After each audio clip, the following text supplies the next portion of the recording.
یہ بڑی کلیئرلی ساروں کو سمجھ آ رہی ہے، اور ہمیں اب اس چیز کے لیے امید یہ والی ختم کر دینی چاہیے کہ ہمیں انصاف ملے گا یا عمران خان کو انصاف ملے گا۔ اب ہمیں اس چیز کی ہمیں پتہ ہونا چاہیے کہ میرا نہیں خیال کہ انہوں نے کئی مہینوں تک عمران خان کو جیل سے نکلنے دینا ہے۔ جس طریقے سے 6 دن ایک چھوٹی چھوٹی چیزوں پہ، درخواستوں پہ، جیسے کہ 6 دن کے بعد کچھ سنیں گے، پھر اس کے بعد فیصلہ کریں گے ہم نے بیل بھی سننی ہے کہ نہیں۔ اب آپ یہ سمجھ لیں کہ بیل ہم نے ابھی ایک چھوٹی سی چیز ہے بیل، اس کے لیے اب مزید ہم فیصلہ کریں گے کہ خفیہ طریقے سے سننا ہے یا ہم نے اوپن کورٹ میں سننا ہے۔ ان چیزوں کے اوپر اگلے 2 مہینے لگا دینا ہے، پھر 4 مہینے اور بیل سننے کے اندر لگا دینا ہے، پھر 2 سال اور کیس کے اندر ہے کیا؟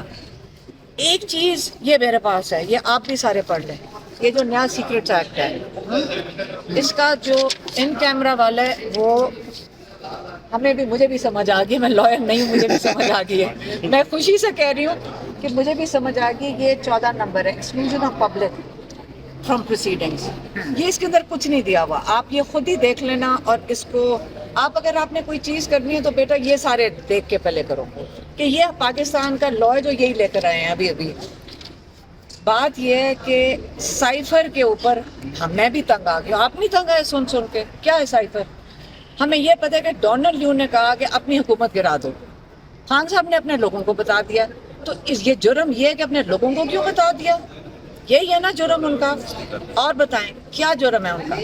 انہوں نے اپنے لوگوں کو ایک سازش کے بارے میں انفارمیشن دے دی۔ آج عمران ڈونلڈ لیو کی جو بات ہے اپنے لوگوں کو بتانے کے لیے، وہ اس جرم کے اندر آج جیل کے اندر پچھلے 50 دن سے بیٹھا ہوا ہے۔ اس لیے بیٹھا ہوا ہے عمران خان۔ شرم تو ہم سب کو آنی چاہیے کلیکٹیولی کہ ایسے بڑے انسان کو ہم نے ڈونلڈ لیو کے، ہم وہ ایک جوائنٹ سیکرٹری ہے پاکستان کا، جوائنٹ سیکرٹری کسی ملک میں جا کے کوئی انسٹرکشن دیتا ہے وہ اپنا پرائم منسٹر کو جیل میں ڈال دیتے ہیں۔ تو ہمیں تھوڑا سا میرے خیال میں اس چیز کے اوپر ہمیں کلیکٹیولی پاکستانیوں کو ایک قوم کے طور پہ پہلے شرمندہ ہونا چاہیے اور پھر عمران خان کو جیل سے باہر نکالنا چاہیے عزت سے۔